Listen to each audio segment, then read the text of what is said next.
BEd BSc वार्षिक के online classes में आपका स्वागत है। अपन बात कर रहे थे प्रवास की, यानी प्रवास किसे कहा जाता है। यानी प्रवास का तात्पर्य होता है व्यक्ति के एक स्थान से दूसरे स्थान पर। प्रवास किसे कहेंगे? व्यक्ति के एक स्थान से दूसरे स्थान पर जाने की क्रिया को क्या कहा जाता है? प्रवास कहा जाता है। इसके अंतर्गत अपन प्रवास के पक्षों का अध्ययन करते हैं और प्रवास के पक्षों में अपन ने अध्ययन किया था देश पक्ष और काल पक्ष। इन दोनों का अध्ययन कर लिया था। आज अपन अध्ययन करेंगे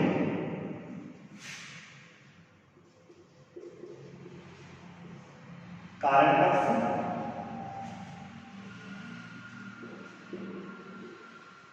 संख्या पक्ष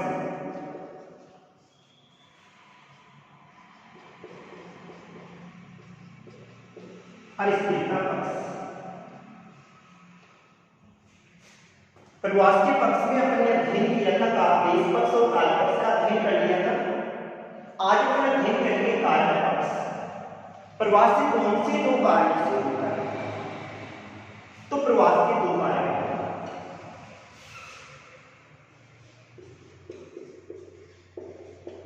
एक प्रतिकर्ष कारक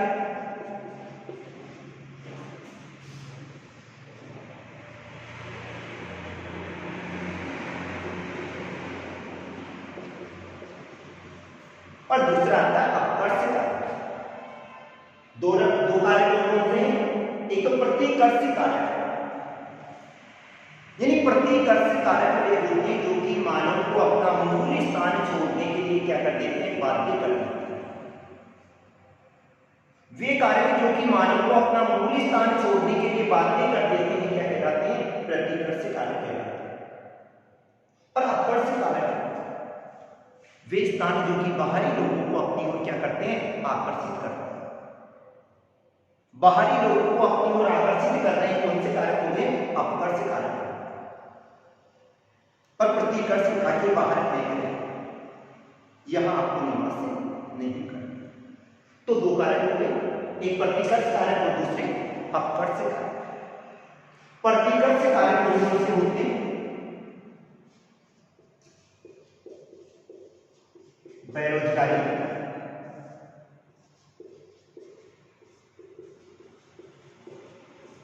रहन सहन की निम्न दशाएं,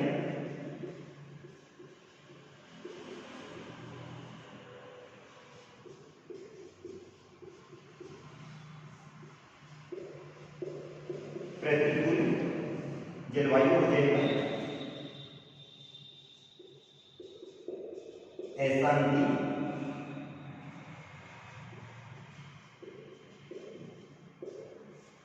असुरक्षा और प्राकृतिक।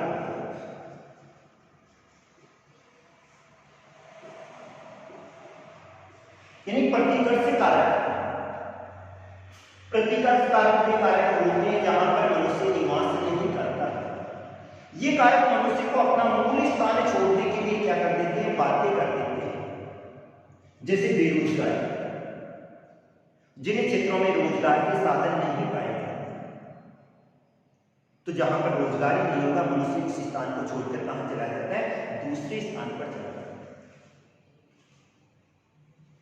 और कौन से स्थानों में जाएगा? जहां पर रोजगार के साधन अधिक ही होंगे। कई बार मनुष्य कृषि कार्य करता है, बाद में सिंचाई में जल की कमी हो जाती है या भूमि बंजर हो जाती है, उपजाऊ हो जाती है, तो भी मानव उस स्थान को छोड़ देता है। कई क्षेत्र ऐसे पाए जाते हैं जहां पर खनिज संपदा पाई जाती है, लेकिन समय के साथ खनिज संपदा बंद होने के कारण से उद्योग क्या हो जाता है? बंद हो जाता है। अतः मनुष्य उस स्थान को भी छोड़ देता है। तो सबसे पहली बात आती है बेरोजगारी। दूसरा आता है रहन सहन की निम्न दशा। कुछ क्षेत्र ऐसे पाए जाते हैं जहां पे मानव के रहन सहन की निम्न दशाएं पाई जाती हैं। अतः निम्न दशा वाले क्षेत्र को मनुष्य छोड़ देता है और मनुष्य उन क्षेत्रों में चला जाता है जहां पे रहन सहन की क्या पाई जाती है? उच्च दशाएं पाई जाती है। जैसे ग्रामीण क्षेत्रों से लोग कहा जाते हैं नगरीय क्षेत्र की तीसरी बात आती है प्रतिकूल जलवायु। किसी क्षेत्र में अत्यधिक ठंड पड़ती है, अत्यधिक गर्मी पड़ती है, अधिक वर्षा होती है या न के बराबर वर्षा होती है, मानव निवास हेतु प्रतिकूल जलवायु पाई जाती है, तो भी मनुष्य क्या करता है, अपने मूल स्थान को छोड़ देता है। ऐसा नहीं कहीं पे युद्ध की स्थिति होगी, आए दिन आक्रमण हो रहे हैं, उग्रवादी आ रहे हैं, चोरी हो रही है, डकैती हो रही है, तो भी मनुष्य क्या करता है, उस स्थान को छोड़कर दूसरे स्थान पर चला जाता है। ऐसा नहीं हो गया, असुरक्षा हो गया, जहां पे सुरक्षा नहीं होगी तो भी मनुष्य निवास नहीं करेगा। और प्राकृतिक कहीं भी बाढ़ की स्थिति आ रही है, ज्वालामुखी आ गया, भूकंप आ गया, सुनामी आ गई, तो भी व्यक्ति उसी स्थान को छोड़कर कहां चला जाता है, दूसरे स्थान पर चला जाता है। अब कौन कौन से कार्य हैं जो कि मनुष्य को अपनी ओर आकर्षित करते हैं, तो इन कारकों को क्या कहा जाता है, अपकर्ष कारक। क्या कहा जाता है, अपकर्ष कारक। और अपकर्ष कारक कौन कौन से होते हैं, इसके अकॉर्डिंग होते हैं रोजगार,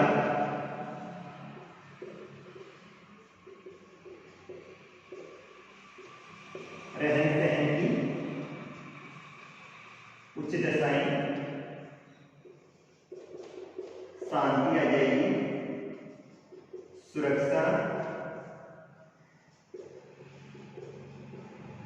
अनुकूल जलवायु।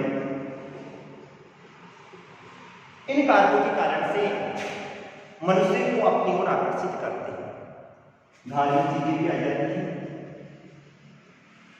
धार्मिक स्थल भी मनुष्य को अपनी ओर क्या करते हैं, आकर्षित करते हैं। इन सभी कारकों को 3 भागों में बांटकर अध्ययन किया जाता है। 3 भाग, भौतिक कारक,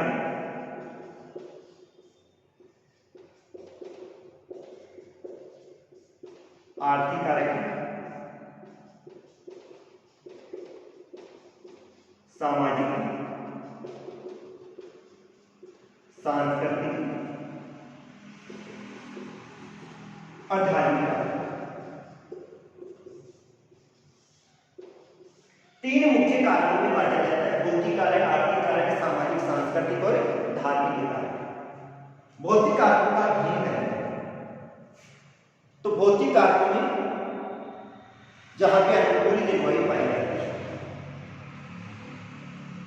जैसे अध्ययन किया आपने, जैसे शीत ऋतु आती है, पर्वतीय क्षेत्रों से लोग कहां पर आ जाते हैं, मैदानी क्षेत्रों की ओर आते हैं। और जैसे ही पुनः ग्रीष्म ऋतु आती है, वापस कहां चले जाते हैं, पर्वतीय क्षेत्रों में। तो मनुष्य हमेशा उन्हीं क्षेत्रों में निवास करता है जहां पर जलवायु अनुकूल पाई जाती है। अगर किसी क्षेत्र की जलवायु प्रतिकूल पाई जाती है, मानो उस स्थान को छोड़कर दूसरे स्थान पर चला जाता है। भौतिक कारकों में कहीं पे अतिवृष्टि होगी, अनावृष्टि होगी, भूकंप आ गया, ज्वालामुखी आ गया। इन सभी कारणों से मनुष्य अपने मूल स्थान को छोड़ने के लिए बाध्य हो जाता है और मनुष्य अपने मूल स्थान को छोड़कर ऐसे स्थानों पर चला जाता है जहां पर मानव निवास हेतु अनुकूल दशाएं पाई जाती है। दूसरी बात आती है आर्थिक। प्रत्येक मनुष्य कोई न कोई व्यवसाय करता है और व्यवसाय करने के लिए वो उन्हीं क्षेत्रों में प्रवास करता है जहां पर उचित व्यवसाय पाया जाता है। उचित व्यवसाय की बात करें अपन तो जैसे ग्रामीण क्षेत्र के लोग कृषि कार्य करते हैं। अब कृषि के द्वारा मनुष्य को आय कम प्राप्त होती है। आय कम प्राप्त होती है तो मनुष्य क्या करता है, उसे ग्रामीण क्षेत्र को छोड़कर कहां चला जाता है, नगरीय क्षेत्र, और वहां पर नए रोजगार की तलाश करता है और उद्योगों में काम करता है।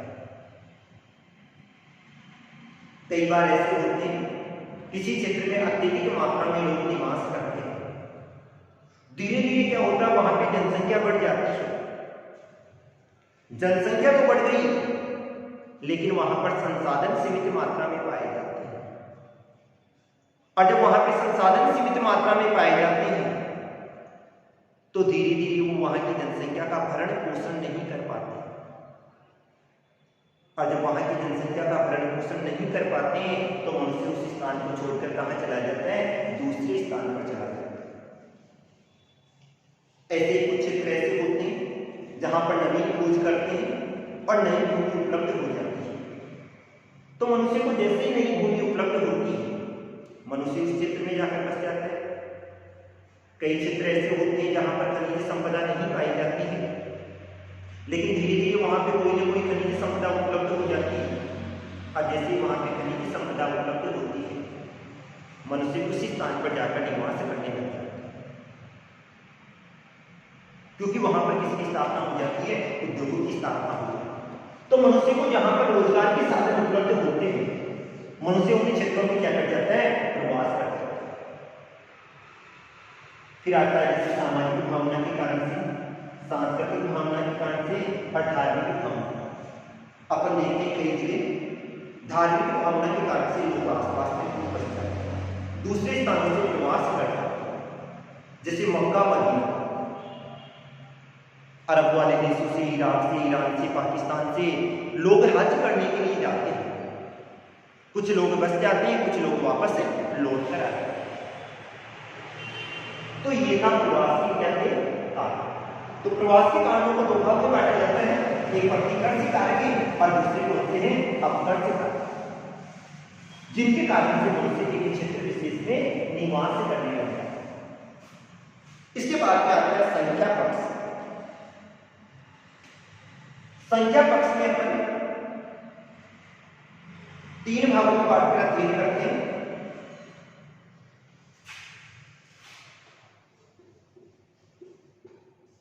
बृहद संख्या,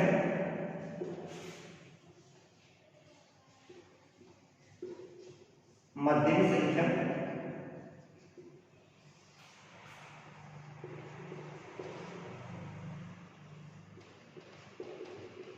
और अल्प संख्या। बृहद संख्या का मतलब होता है व्यक्ति अत्यधिक मात्रा में जा रहे हैं, एक स्थान से दूसरे स्थान पर जा रहे हैं। यानी संख्या पक्ष में अपन प्रवासित लोगों की संख्या का अध्ययन करते हैं। प्रवासित लोगों की संख्या से मतलब होता है कितनी संख्या में लोग एक स्थान से दूसरे स्थान पर जा रहे हैं, उन लोगों की संख्या कितनी है। 3 भागों में बांटकर अध्ययन किया। बृहद संख्या, बृहद संख्या का मतलब होता है जैसे 18वीं और 19वीं शताब्दी में जब राजा महाराजा का शासन चलता था तो उस समय क्या होता था, सैनिक लोग जाते थे, और जब सैनिक लोग वहां जाते थे तो बड़ी संख्या में जाकर वहीं पे बस जाते थे, और जब बड़ी संख्या में जाकर वहीं पे बसते थे तो धीरे धीरे वहां पर क्या होता था, संख्या में क्या हो जाती थी, बढ़ती थी। दूसरा आता है मध्यम संख्या। मध्यम संख्या का मतलब होता है एक देश से दूसरे देश व्यक्ति अगर रोजगार के लिए, पुरुष प्रधान, कौन से जाएंगे, पुरुष प्रधान व्यक्ति रोजगार के लिए एक स्थान से दूसरे स्थान पर जा रहा है और फिर वहीं पर बस जाता है या वापस लौट कर आता है, तो क्या होता है, मध्यम संख्या। और अल्प संख्या, अल्प संख्या का मतलब होता है बिल्कुल थोड़ी सी संख्या, अति विशिष्ट लोग जाते हैं। अति विशिष्ट लोगों से मतलब होता है या तो वो डॉक्टर होता है, इंजीनियर या साइंटिस्ट होता है, जो कि कुछ मात्रा में दूसरे देशों में जाकर क्या कर जाते हैं, बस जाते हैं। तो संख्या पक्ष के आधार पर 3 भागों में बांटा जाता है, बृहद संख्या, मध्यम संख्या और तीसरा आ जाता है अल्प संख्या। लास्ट आता है स्थिरता पक्ष। स्थिरता पक्ष को 2 भागों में बांटा जाता है, स्थिर प्रकाश और दूसरा आ जाता है अस्थिर प्रकाश।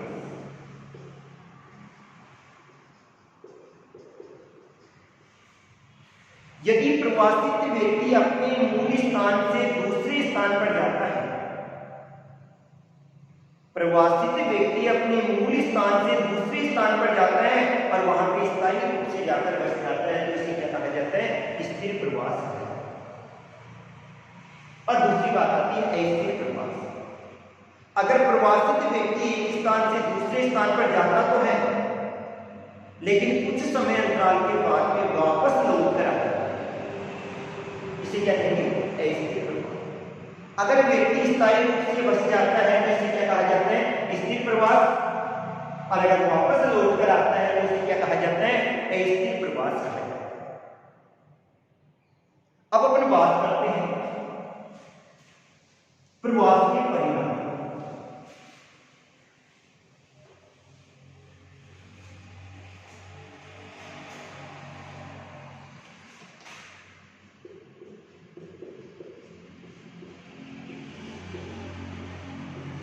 यानी प्रवास के क्या क्या प्रभाव पड़ते हैं। सबसे पहली बात आती है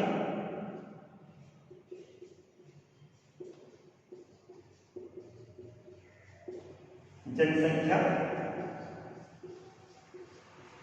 भार में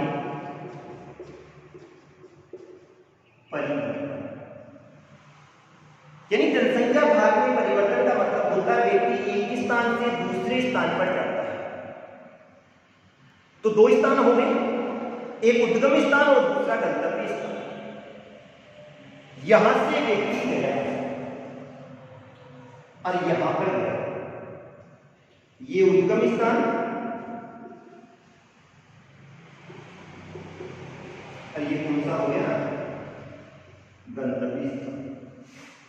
यहां से यहां गया, उद्गम स्थान की संख्या क्या होगी? कम होगी। यहां पे जनसंख्या कम होगी और यहां पर जनसंख्या अधिक होगी। ये तो था जनसंख्या। अब प्रवास कौन करते हैं? पुरुष लोग करते हैं। भाई रोजगार के लिए प्रवास कौन करते हैं? अधिकतर पुरुष लोग करते हैं। अगर पुरुष प्रवास कर रहे हैं तो पुरुष क्या हो जाएगा? कम हो जाएगा। और यहां पर पुरुष क्या हो जाएगा? अधिक। परिणाम क्या होगा? लिंग असंतुलन होगा।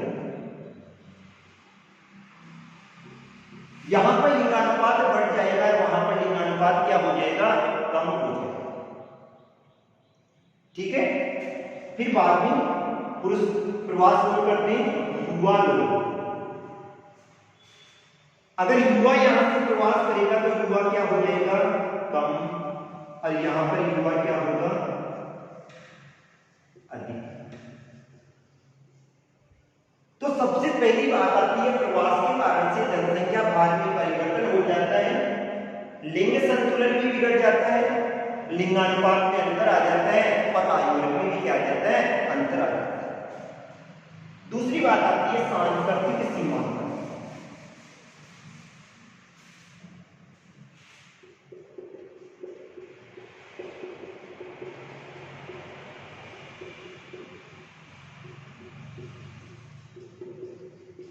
जब व्यक्ति एक स्थान से दूसरे स्थान पर जाता है तो अपनी संस्कृति को साथ लेकर जाता है और धीरे धीरे दोनों क्षेत्रों में आपस में संस्कृति में क्या हो जाता है?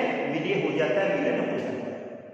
तो क्या बनता है? सांस्कृतिक सीमांकन भी होता है और दोनों क्षेत्रों की संस्कृति आपस में क्या हो जाती है? जुड़ जाती है। तीसरी बात आती है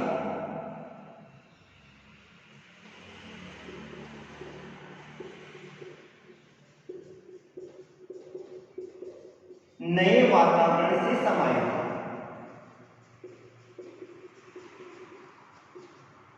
मनुष्य जब दूसरे क्षेत्र में जाता है तो वहां उसको अलग प्रकार का वातावरण मिलता है और जब मनुष्य को अलग प्रकार का वातावरण मिलता है तो मनुष्य उस वातावरण के साथ क्या कर लेता है? समायोजन कर लेता है। अर्थात नए वातावरण के साथ मानव का क्या हो रहा है? समायोजन। तो नए वातावरण के साथ समायोजन हो गया।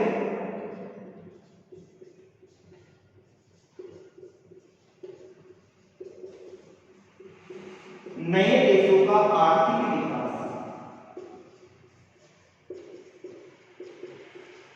आर्थिक विकास यानी मनुष्य एक क्षेत्र से दूसरे क्षेत्र में जाता है और जब मानव एक क्षेत्र से दूसरे क्षेत्र में जाता है तो वहां पे रोजगार करता है। रोजगार करने के कारण से उस देश का आर्थिक विकास होता है। वहां कार्य करेगा तो उसको पैसा मिलेगा और वो पैसा लेकर अपने देश में भी आएगा। अतः दोनों ही क्षेत्रों का, एक में काम हुआ, दूसरे के पास पैसा आया, काम हुआ तो उसमें भी पैसा आया, दोनों क्षेत्रों का क्या हो जाता है, आर्थिक विकास हो जाता है। तो नए देशों का क्या हो जाता है, आर्थिक विकास हो जाता है।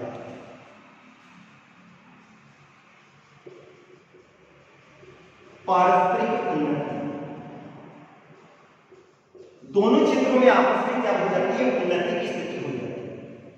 आपस में दोनों में क्या आ जाता है, उन्नति हो जाती है।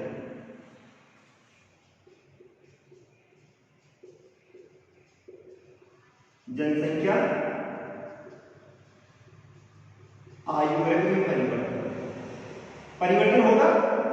परिवर्तन क्यों होगा, क्योंकि अधिकांशतः युवा लोग प्रवास से करते हैं, और जब युवा लोग प्रवास करते हैं तो एक ही स्थान पर युवाओं की संख्या कम हो जाएगी, दूसरे स्थान पर युवाओं की संख्या में बढ़ती हो जाएगी।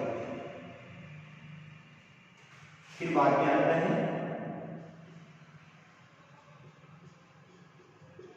अंतरराष्ट्रीय सद्भावना में बढ़ती। दोनों देशों में आपस में पारस्परिक संबंध अच्छे हो जाते हैं। जिन देशों से लोग प्रवास कर रहे हैं, दोनों में आपस में अच्छे संबंध हो जाते हैं और दोनों देश विकास की ओर क्या करते हैं, अग्रसर करते हैं। और लास्ट आता है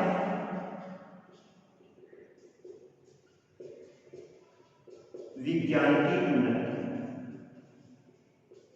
यानी विज्ञान की उन्नति का मतलब होता है एक व्यक्ति एक स्थान से दूसरे स्थान पर जाए, जैसे कोई साइंटिस्ट जाता है, उस क्षेत्र में जाकर नई खोज करेगा, और जब उस क्षेत्र में जाकर नई खोज करेगा तो उस क्षेत्र का विकास होगा, और नया विकास होगा, नया डेवलपर होगा। इसी कारण से व्यक्ति एक स्थान से दूसरे स्थान पर जाता है। ये था प्रवास। आज के लिए इतना ही। Thank you.